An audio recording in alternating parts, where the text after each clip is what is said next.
At Google, we have a lot of guests come in, external speakers and clients and stuff. And a lot of times they come in and they think, oh yeah, all we have to do is make our rooms colorful and playful, and then we'll be innovative.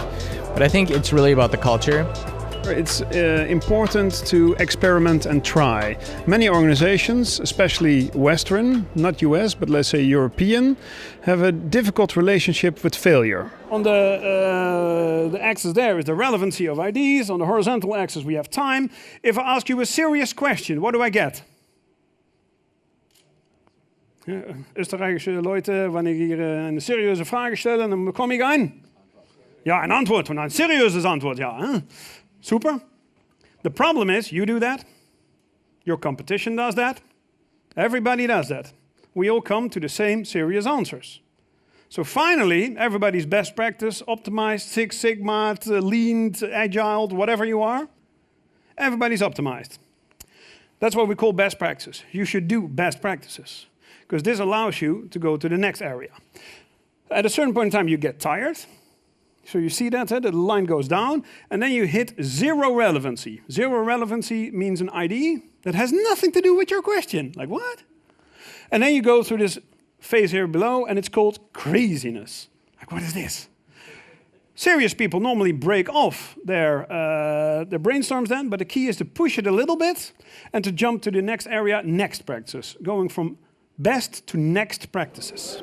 The thing that makes Google innovative is one is they have a really great culture, and the culture has to do with number one, the purpose, number two, bias towards action, so it's really about doing things. Number three, and what I talk about in my presentation, is always questioning the status quo. I think that's the hardest thing for most companies to do. Why are we doing the things we're doing when we could be doing something else? Wir Startup, wir vergessen oder ignorieren Regeln oft und sehr oft sogar. Und das ist aber genau das Gute, und wir können dadurch viel schneller agieren und wir können flexibler agieren. Und wo wir gestern einen Plan hatten, dass das so gut ist, kann sich morgen herausstellen, dass wir komplett falsch gelegen sind. Dann schlucken wir mal kurz, überlegen nochmal und machen es einfach ganz anders, wissen aber noch immer nicht, ob es besser war. Das stellen wir dann übermorgen fest. Diese Fehler können halt große Unternehmen oft nicht machen. Sie sollten sich aber trauen. Es ist ganz interessant, wenn man Fehler macht.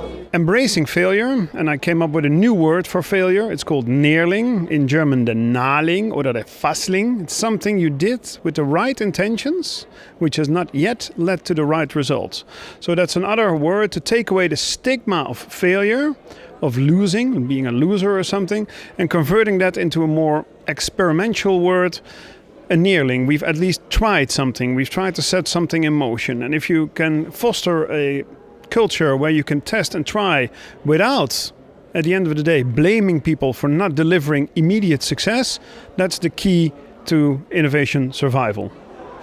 Hackathons sind eine gute Möglichkeit, um eben zu verstehen, wie schnell die Sachen entwickelt werden können. Ein Hackathon, das ist genau das, was auch der Chef wollte, ist eine Veranstaltung, wo Programmierer zusammenkommen. Sie haben ein Thema vorgegeben und die entwickeln mal in 30 Stunden ein funktionierendes Produkt oder Live-Demo draus. Also keine PowerPoints, sondern wirklich ganz viele Zeilen Code.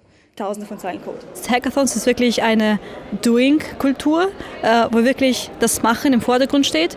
Und außerdem geht es natürlich auch darum, dass man eigene Use Cases durchdeklinieren kann, wo man wirklich neue Produkte, vielleicht neue Apps oder neue Webprojekte oder wie auch immer was es ist, Chatbots, entwickelt, woran man sonst viel eingearbeitet hätte. Wir haben es bei dem einen oder anderen durchgehört, sozusagen ENBW zum Beispiel, die gesprochen haben vom Thema Machen. Und das trifft so ein bisschen unseren Ansatz, weil wir auch immer sagen, ja, über Innovation reden und Kongresse besuchen, Tage besuchen ist das eine, oder in Silicon Valley fahren.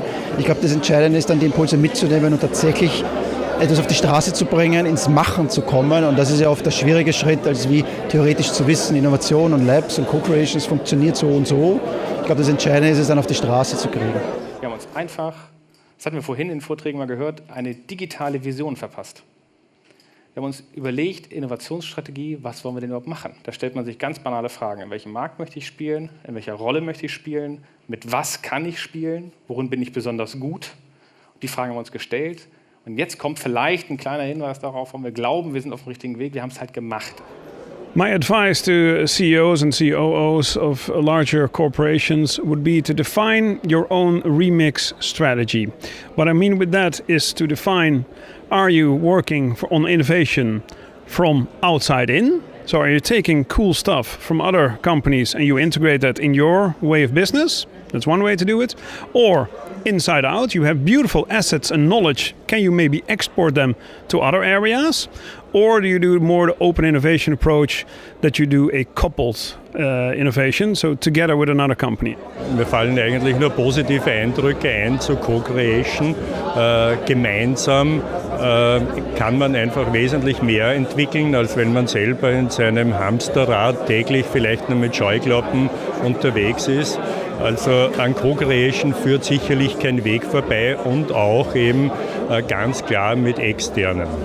Wir haben unseren Innovationscampus gegründet, haben einen Raum genommen, ein paar Konzernrichtlinien gebogen, damit wir das alles aufbauen können, relativ schnell, haben es auch hinbekommen und jetzt haben wir interne Startups angefangen zu gründen. Jetzt, ich glaube, am Anfang waren wir ungefähr 12, die wir gestartet haben, jetzt sind es noch 7, die wir einige gestoppt haben und es werden noch weniger und hoffentlich skaliert dann auch 1, 2 davon.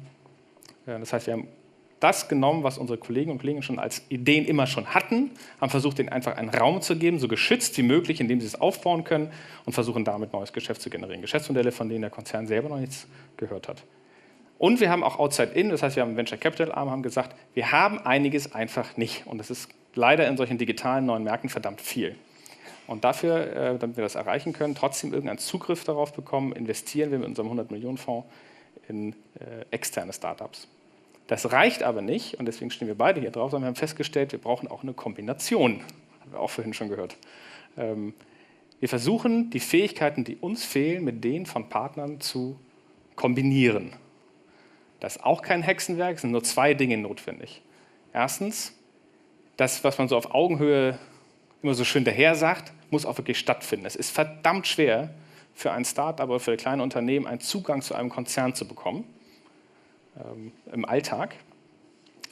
Und das Wesentliche ist, auch da, wir machen es halt einfach.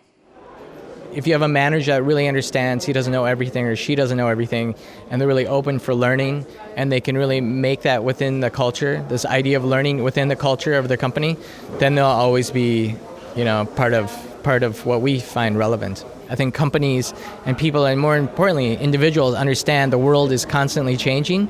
And you always have to be learning something new. Grundkenntnis und Grundfähigkeit ist Offenheit. Ne? Einfach mal zu akzeptieren, es gibt nicht nur my way, sondern auch den Weg der anderen. Sich umzuschauen, wo kann man Potenziale, Innovationspotenziale heben, wo kann ich von anderen lernen. Also das Thema der Best Practice. Ne? Wo haben sich Dinge bewährt, vielleicht nicht in meiner Industrie, sondern in einer anderen Industrie. Und dann methodisches Herangehen. Ne? Das heißt, dass man das wirklich systematisch macht. Wir reden auch gerne von Digital Business Engineering, weil letztendlich die Transformation, also dieser digitale Wandel, das ist eine strategische Aufgabe, die muss geplant werden, da muss man sorgfältig herangehen, methodisch unterstützt. If you don't do something yourself, someone else will enter your sector. And in most cases, you will not know them because they come from totally different areas. We're now in the age of, let's say, digital disruption. So we see many high-tech, IT kind of companies moving into virtually all different sectors. Generell besteht immer die Gefahr, dass man disrupted wird, dass was Neues kommt. Wie beispielsweise jetzt Casino Österreich, ihr seid ja überall präsent, aber ich frage mich, wofür steht ihr eigentlich, wenn ihr für Glück steht? Warum habt ihr Pokémon Go nicht entwickelt? Warum haben es die anderen gemacht? Warum ist es viral gegangen? Digitalisierung führt zu einer Dematerialisierung, das heißt zu einer Entsächlichung der Dinge. Dadurch bin ich physisch nicht mehr gebunden. Also die Grenzen, die wir normalerweise haben, Zeitzonen, Wegestrecken und so weiter, fallen weg. In der digitalen Welt habe ich zunächst mal den globalen Markt als Markt. The good thing is you had your best year ever last year, I think as far as revenue goes. The bad thing is you had your best year ever as far as revenue goes. So a lot of times when companies are like that, they feel no reason to change anything. Yeah, this is of course a beautiful state-regulated environment where you are, where sometimes it's harder to define your burning platform to innovate. Die Angreifer, mit denen Sie es zu tun bekommen werden, die kommen vermutlich nicht aus Ihrem Bereich, ne? Zum einen gibt es einfach einen demografischen Wandel. Denken Sie an die Millennials, die Jungs, und Mädels, die 2000 oder diese Generation Y, die spät geboren sind, die einfach nicht mehr, keinen Bock mehr auf Lotto spielen haben im herkömmlichen Sinne, den Casinos vielleicht fremd vorkommen. Das ist die eine Seite, dieser demografische Wandel. Der andere Wandel kommt natürlich, Gamification findet jetzt überall statt. Ne? Pokémon Go, diese ganzen Spiele. Also maybe with a European law, you will see maybe an easing of the law on internet gaming. So you need to be at least prepared for that. At a certain point in time, virtually all legislation will be opened up to more fair competition. This may take a while, but you need to prepare this capacity. So that's why, I would say all lotteries need to invest heavily into digitalization. You are already doing that. And also to see the rationale behind why people play games. They want to, get rich, most likely, for life or something. And that's interesting to see. Are there different areas or different sectors that also address that need? And what can we learn from these kind of areas? Because maybe now it's a financial gain, but maybe there is a beautiful field also in intellectual gain. Maybe people will want to acquire more knowledge. So supposing you can use your knowledge from gamification into more education kind of area. So these are beautiful challenges, I would say, for lottery and casinos to play in. What would be interesting task for the company would be what happens when we don't have the regulation.